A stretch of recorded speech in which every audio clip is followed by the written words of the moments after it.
Assalamualaikum. Adik apa nama? Waalaikumsalam, nama saya Alif.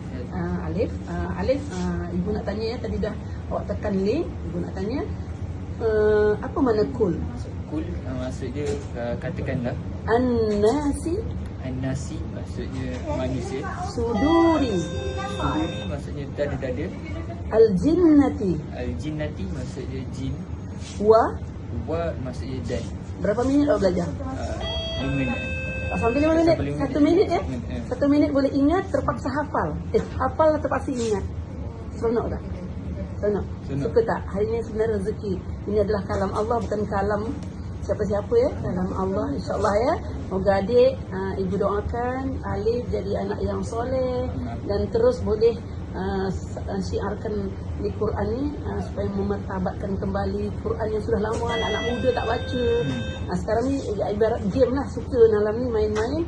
Sekarang ibu sudah hadiah 100 perkataan ya. Surah An-Nas, Al-Falaq, Al-Ikhlas dan Al-Fatihah. Semoga menjadi bermanfaat untuk Alif dan berkah hidup. Amin. Amin. Terima kasih. Assalamualaikum. Waalaikumsalam.